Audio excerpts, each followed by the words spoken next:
Olá, amigos, bem-vindos. Hoje vamos falar de um capítulo que marca o fim de uma era na telecomunicação brasileira. A falência da Oi. Sim, você ouviu direito. A empresa que já foi gigante, que esteve presente em milhões de lares, agora teve a falência decretada pela Justiça do Rio de Janeiro. Mas calma. Antes de pânico, vamos entender tudo com calma, passo a passo, em linguagem simples e com as respostas que você mais quer ouvir. Fique até o final, porque no fim tem uma surpresa sobre o que isso muda na sua vida. Primeiro, o que aconteceu exatamente? Na segunda-feira, 10 de novembro de 2025, a 7ª Vara Empresarial do Tribunal de Justiça do Rio de Janeiro bateu o martelo. Converteu o processo de recuperação judicial da Oi em falência. Em palavras mais fáceis, a empresa não conseguiu mais pagar as contas e provar que tinha futuro. A dívida bateu em 1,7 bilhão de reais, enquanto a receita mensal mal chegava a 200 milhões de reais. É como se você ganhasse 2 mil por mês e devesse 17 mil, só que multiplicado por milhões. A juíza responsável analisou os números e concluiu: não há mais jeito de salvar a companhia como um todo. Mas o que é essa tal de recuperação judicial que virou falência? Pense nela como um plano de saúde para empresas em crise. Em 2016, a Oi entrou na primeira recuperação judicial da história do Brasil. A maior até então, com 65 bilhões de reais em dívidas. Era um acordo com credores para pagar aos poucos, vender pedaços da empresa e tentar sobreviver. Deu certo por um tempo. Vendeu a operação de celular para Claro, TIM e Vivo. Vendeu a rede de fibra para a Vetal. Vendeu até torres e data centers. Só que mesmo enxuta, a Oi continuou sangrando dinheiro.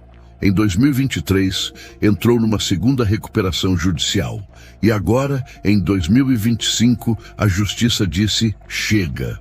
O plano não funcionou mais. Ok, mas e agora? O que acontece com a empresa? A falência não significa que tudo some de uma hora para outra. Ela entra em liquidação.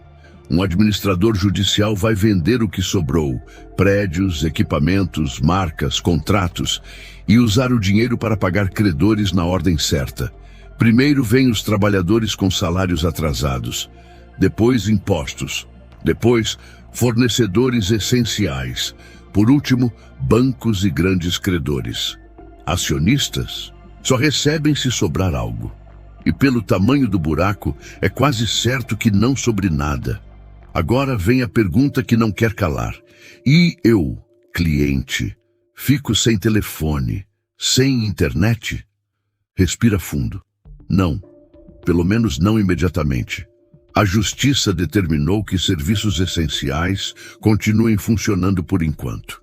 Isso inclui telefonia fixa em cidades pequenas e áreas rurais, onde a Oi é a única operadora. Ligações de emergência, 190, 192, 193, conexão para órgãos públicos, escolas, hospitais, link de dados para lotéricas da Caixa.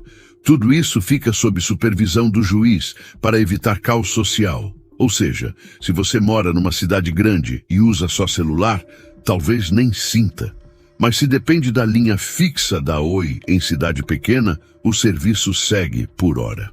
A Anatel, agência reguladora, já disse que vai acompanhar de perto e, se necessário, transferir esses clientes para outras operadoras sem custo extra.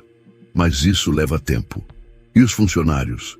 Cerca de 4 mil pessoas ainda trabalham na Oi. A boa notícia: salários e direitos trabalhistas têm prioridade na fila de pagamento. A má notícia: muitos podem perder o emprego conforme os ativos forem vendidos.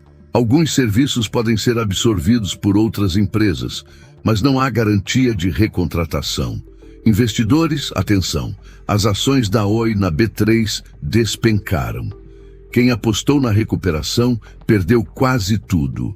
A bolsa já suspendeu a negociação dos papéis.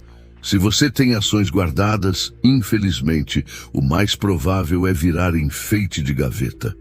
Vamos dar um zoom no passado para entender como chegamos aqui. Nos anos 2000, a Oi era a rainha da telefonia fixa.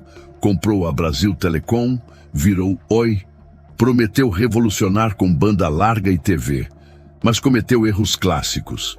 Investiu pesado em 3G quando o mundo já falava de 4G, pagou caro por licenças de rádio, administrou mal. Enquanto isso, concorrentes como Vivo e Claro se fortaleceram. A dívida virou bola de neve. Em 2016, quando entrou em recuperação, era a empresa mais endividada da América Latina. Nos últimos anos, a Oi tentou virar uma empresa de infraestrutura. Vendeu o celular, focou em fibra óptica neutra, aquela rede que qualquer operadora pode usar. Parecia um bom plano, mas a execução falhou.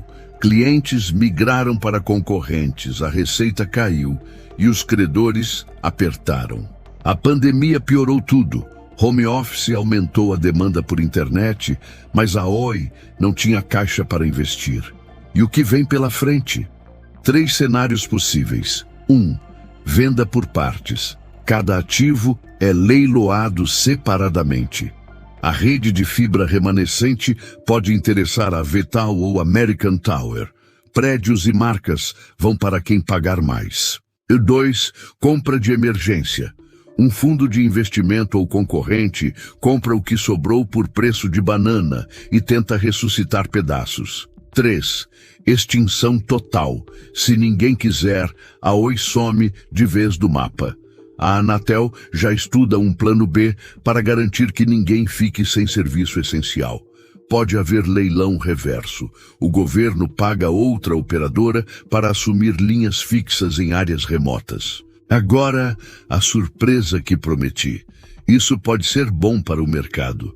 Com a Oi fora, a concorrência diminui, mas a regulação aumenta.